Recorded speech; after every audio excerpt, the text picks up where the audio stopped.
Good afternoon. Welcome to OptionsTender. It is Friday. Happy Friday, everyone. Today, we're going to take a look at SPX on the weekly. We're going to spend a little bit of time here comparing to 2007 top so we can get a kind of a point of view of what a correction should look like or an example of. And then we'll go on the daily time frame and we'll look at different perspectives of the futures, of the cash indexes, and the ETFs.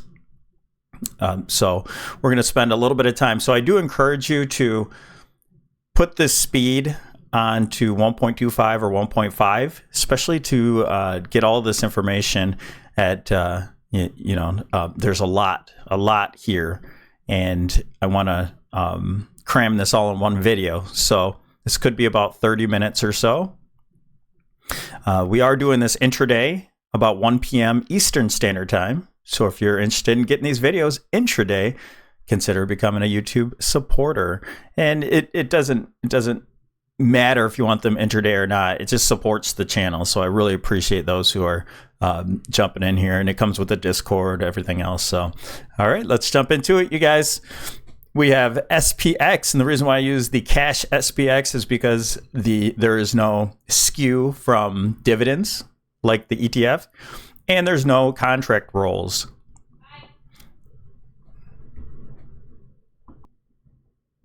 Sorry, my wife was saying bye. She's going on a run. So here we go. We have right now we're looking at SPX on the weekly time frame. We have a potential channel here from the 2008 top to the 2009 bottom here. I do expect price to test that channel, but right now we're focusing on the trend line here from 2008 to 2021 to now. That's also in confluence with this turquoise line. We'll look at that from 1929. Here's 2021. So the reason why we're not comparing 2000, we're doing 2007 and not 2021 here is because of this is a very much smaller correction. I want to show you something because I think we are going into a recessionary period. So this is going to be a large move. Could be a sideways move, but either way, it's going to be a large one. And so it'd be more appropriate, in my opinion, to compare it to something that was a little bit more devastating. And then after was 2008, which was a little bit more impulsive at that. But that's because this ended up being a flat pattern, an A, B, an expanded flat at that, where price got a little bit above, and then the C wave, which is a 5-wave impulse move to the downside. So this was a first corrective wave, meaning a 3-wave move, a 3-wave move up, and then a 5-wave move down. Okay, so that's your flat pattern. Now, let me jump to real quick the 1929. We have the top here, so I just want to show you how precise we're getting it right on the dot there, right at the edge. Did I think that was going to happen? No, I had the line here earlier in price because it had basically a monthly wick through it and much more many more touches there. So we could have drawn a channel at that point where you have the lower end and the upper end. So you have the very tip with the wick from 2000 and leading to now, and we're right at that point right here right now. So we're rejecting off of it so far, just on the lower time frames, but we'll see what happens going into next week. Now, in comparison, what could we possibly see here in the as we reject from this trend line? If we dig in a little first, before I even dig even closer, I want to show you this is a zigzag we have here. So the first A wave of this multi-year flat is a 1, 2, 3, 4, 5-wave move, a 3-wave correction, and then a 1, 2, 3, 4, and 5. So that gives you a 5, 3, 5 zigzag. Is that what we're looking for this time? Possibly. We could get a three-wave move down and then possibly get a huge move to the upside and start a triangle, all made up of zigzags. 3, 3. So I suspect that this is a price action that could go sideways. So we want to be ready for that. But the initial move, that's what we're focused on right now. So we'll dig in just a little bit closer. So after the rejection, after the top here, you just notice the first initial wave, wave 1. This took approximately 20 days, 4 bars. And so really that's, we have 4 bars? Yeah. And really that's a little bit less than that. So I would say about 18 days. Going into in about 3 trading weeks where we had this large move, and that was 14% in such a small amount of time. So notice that the first move down here was pretty large, and I think this could have been played out as some sort of leading diagonal or so, maybe a 1, 2, 3. You see that big wick, and then a nice big bounce. And then a devastating move after that. Okay, so 1, 2, 3, 4, and 5, with wave 5 being the longest. I'm not going to break it down on lower time frames, but that's just what I suspect. And so 14% in such a small time. And what I'm thinking, what might happen is here in December, we get that kind of move. A rhyme, not the exact. We get that kind of move. Maybe 14, maybe 10%, maybe 15%. It could be 20. I don't know.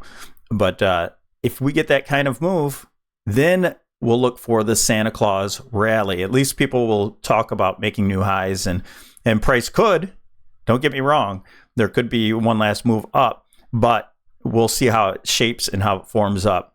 We had a clear wedge here form. And it was just such a deep retracement. Not going to draw this exact, but you had the bear flag here. And this looks really, really similar to like Microsoft and SMH on the lower time frames of what's happening right now. But so we have the initial move for 14%, and look how deep this retracement is. And that's why I suspect that if this does happen, if this does play out like this, and we get the dip into Christmas break, then I could imagine that the Santa Claus rally, it ends up being a pretty sharp rally. It took a lot of time to play out. It took from middle of April to August. That's a pretty big, that's almost 4 months of correcting. Such a large move. And then from bottom to top, almost a 90% retracement.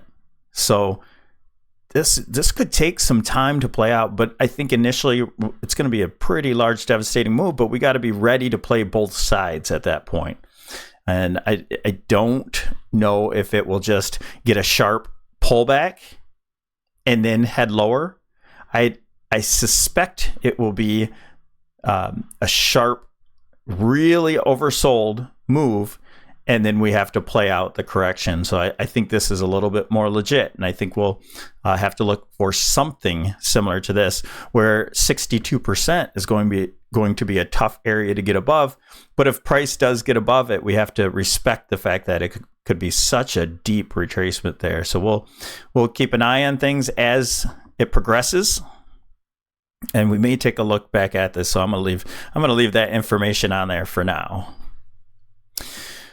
Okay, so that's pretty much it on the weekly time frame. We have this on the monthly grid here. Let me change that.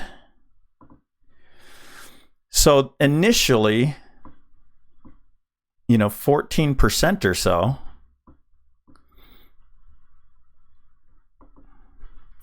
This plays out. Sorry, we can't see the box.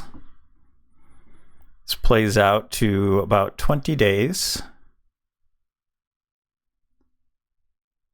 and 14% ish. We could look for the top right here. I'll just say that top right here at about 5,300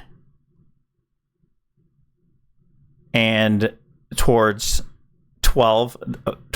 December, again, right around Christmas. So right before Christmas, if it happens to be the 22nd, 23rd, whatever the case is, this is a week of. So you can see where that goes. So I think that's a possibility. We'll kind of measure that out and we'll see how that plays out. Just for reference. So I'm gonna leave this on here. So when we go back to check things out, we'll know what to do. And so I'm gonna go through, I'll do this on the daily time frame with SPY too. So just so we can get an idea of what that might look like. I will adjust the retracements, but ultimately I think this move will move down to 62% retracement from the top to the bottom of this move. And I think we'll get probably some sort of good bounce off of here. And that's where the point of control will be.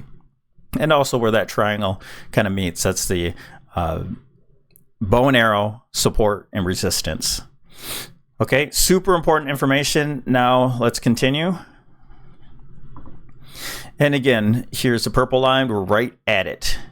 We're right at the 2000. This is from 2008. This is from 1929. Yeah, you can say we're above it, whatever. Throwovers, this, that. It's actually, I can go and check it out and move it, adjust it to where it might need to be. But here we go with the ending diagonal, and then the last wedge, bearish rising wedge here. To end this move. So looking at that point there, let's go to SPY. Get a different perspective. This is, I just have it on the default screen. We talked about the Elliott waves. We have our indicators, negative divergence. We talked about all that. So the D mark, that's an important step here. We have a 13.9 sell signal on SPY. Negative divergence in the awesome oscillator. Balance of power, nothing to see here. Bollinger Bands, we're at the top of the Bollinger Band. We tapped it 2 days ago on Wednesday with a oversold or overbought RSI. That's a sell signal right there. And with just a slight divergence, now that we made a new high here the last 2 days, we made a lower high in the RSI. So you have a sell signal on this type of setup. Some people use the Bollinger Bands for trade setups, whether it be here, you see it tapped the bottom of the Bollinger Band and oversold. Got a little bit lower. You see that? Lower price into the Bollinger Band, higher low on RSI. So just a very small divergence, very similar to what we have here. Okay, and I can show you example after example, the Bollinger Bands. See how it rode up the Bollinger Band here? And then finally created a divergence as well. On a traditional sense, we can look at here from our previous top in July. You can form the wedge here, and we're just riding the top of that wedge. So could price actually go up and reach this one? That's possible. If we gap up on Monday, then maybe we see that 510 area, because that's where our last, and I'll show that a little bit later, where that's where our last target is. After that target, I really don't have anything else in a fib sense and in an extension, but I just have there's a couple more trend lines above there. So if price just continues to grind up, it will really have to start looking at some much higher prices. But we'll see what happens off of this one here. We're looking like we have the sell set up from different points of view all over the place. So we'll see.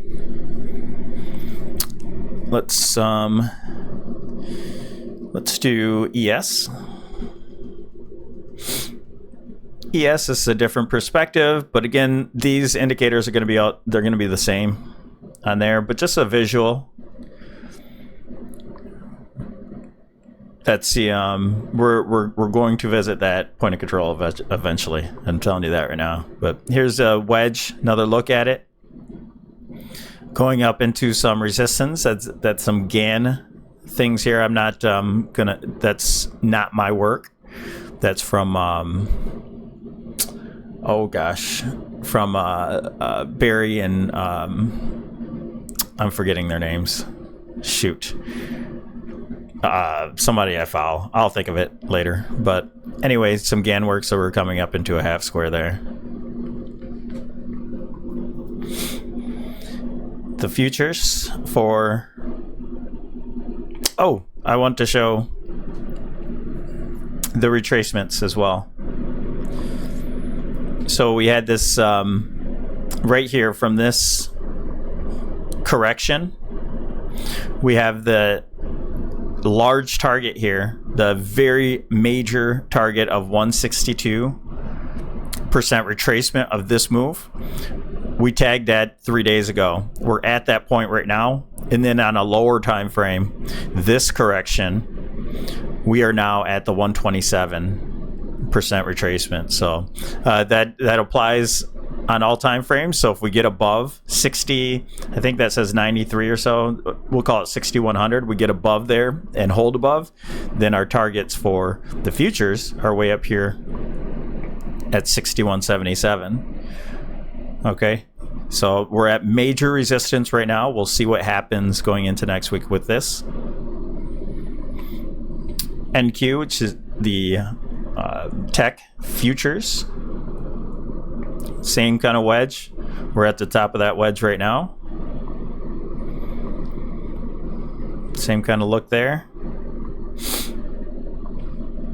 And also on a lower time frame, this correction, we're at that 127. Will we close above it? We'll see. We'll see what happens from there. If price wants to continue higher, gets above and holds onto this level, we'll call it 21,600. Then it looks like just about 22,000 would be the next major point with minor resistances in between. Here we have a look at the small caps, the futures. Let me see if we have something on the daily time frame. Trend is our friend. Okay, so we have a former high. Looks like we're trying to hold that right now. And I was talking about if this level holds, which you saw it had a push off of there. If it holds again, there's a possibility there's a target that's up above here. And I'll show it on IWM. I don't think I have it on this one. Yeah. So if we get back above, we're looking to get back above. We had wicked, that was a former all-time highs way back in the day.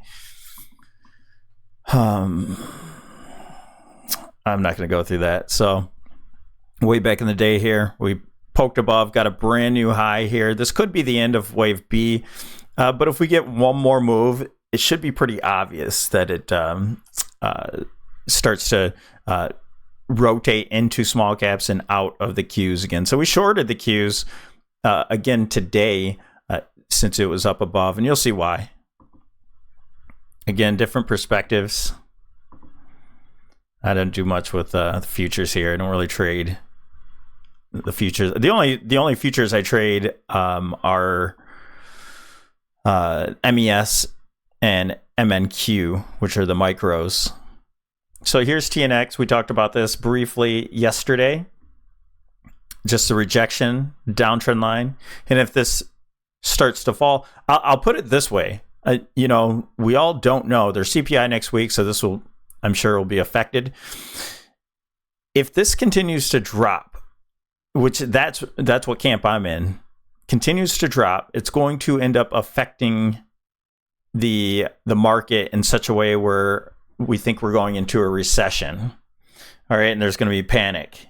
If we break out from this move because of inflationary problems and this and that can do just as much damage, but it'll probably do the damage to the small caps instead. So there's this give and take of what it affects more. But either way, a large move will effect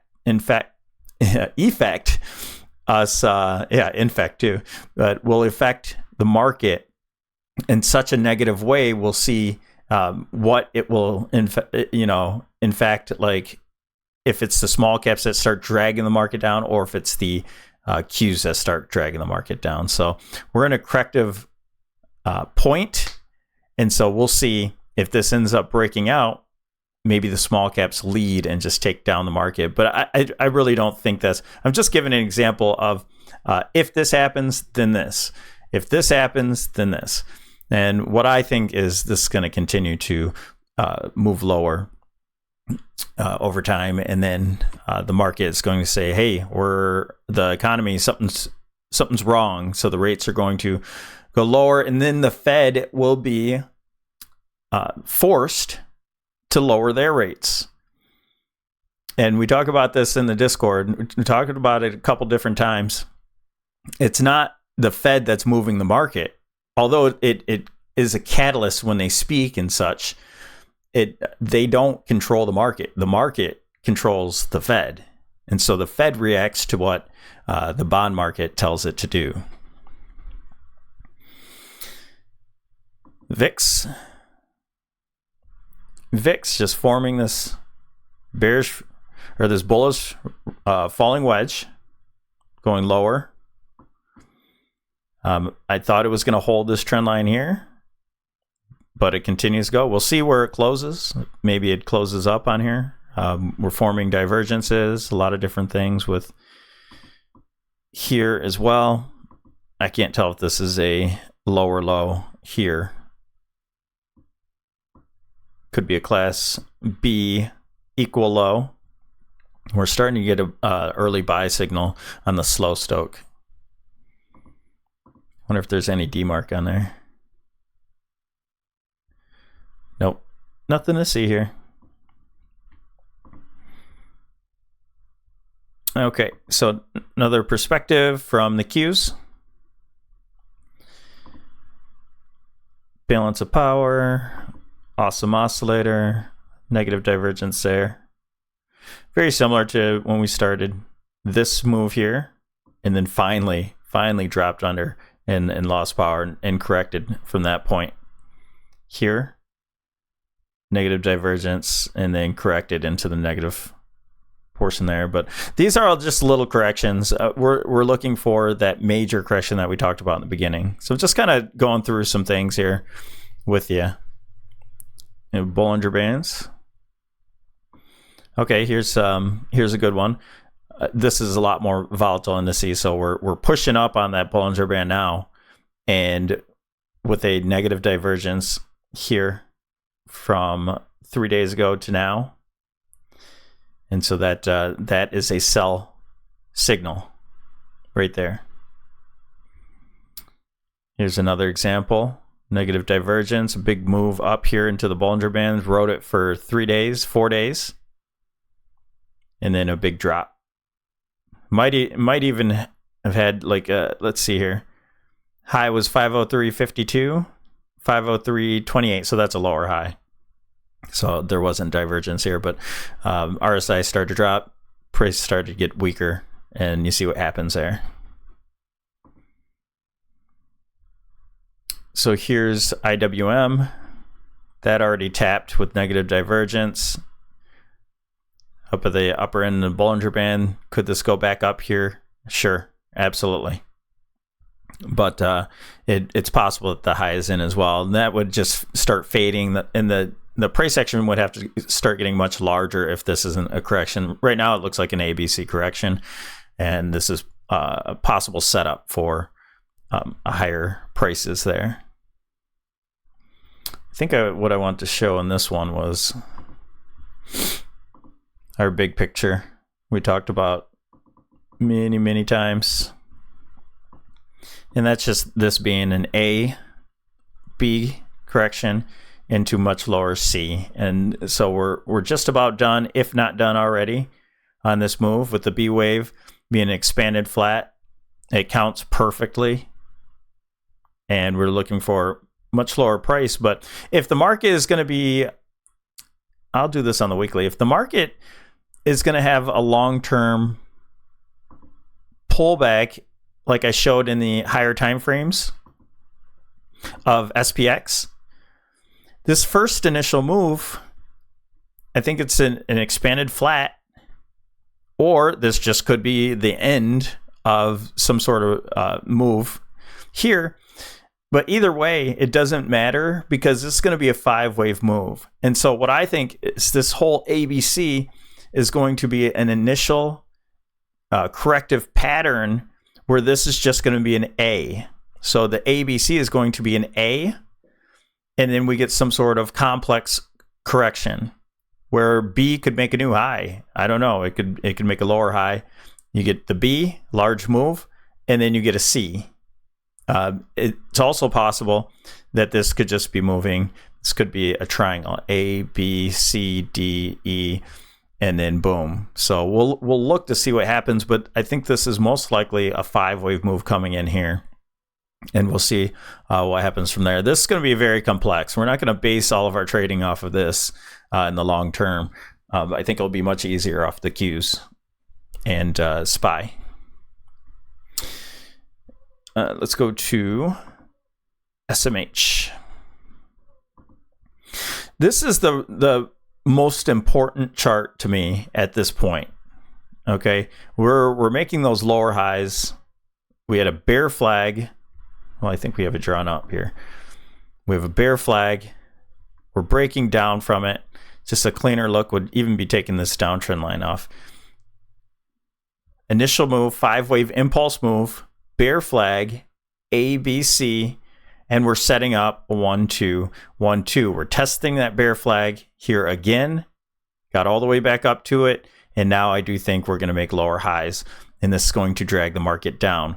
The SMH is much weaker. We talked about that from 2018. That was a good example of what it looks like for SMH to break down, and then the market continues higher, but then this was a leading indicator and the market ends up following it. So if I can find that video, I'll post that up above and at the end there. And I think that's a good way to look at things. I don't think there's anything else I want to add to this video. I've had it long enough. We're almost at 30 minutes. So thanks for joining us here. Have a wonderful weekend. If there's something else you think that I should cover, something that makes you think that the market is bullish and needs to go higher at this point, and maybe I have my charts skewed to the downside, and you have something else to show, just go ahead and comment on that, and I'll try to cover it in a more bullish fashion if you can point out something else that leads the market. Maybe if you talk about this being a setup, a leading diagonal, maybe, right? So maybe this is somehow 5 waves, 1, 2, 3, 4, 5. And then we're setting up for correction as a 1, 2, and maybe this is wave 3 that goes much higher. So if that would be the case, and then this starts taking over the market, NVIDIA should definitely be in that camp. It's the strongest of them, and we should start seeing all of those chips really ripping to the upside. And so we'll keep an eye on that. We have our uptrend line here, so technically it's in an uptrend. And so if you think that's, just comment something constructive, not just hey, you're always wrong. You're wrong every day. By the way, I'll speak of my my titles: stock market crash, if you look at the previous videos, when we were rallying, I say stock market rally. It just shows you what mode I'm in, how I'm trading. It's the direction that I'm trading in. If I'm saying stock market crash, it means I'm looking for puts. If I say stock market rally, it means I'm looking for calls. It's as simple as that. It's not, hey, the market's crashing tomorrow. It's crashing tomorrow. It's crashing today. So just so you're aware. Pardon my titles. It's a bear setup. Bear setup. Stock market crash. Boom, boom, boom. All right. Thanks for listening to me mumble. Have a wonderful day. Have a wonderful weekend. We'll talk to you tomorrow.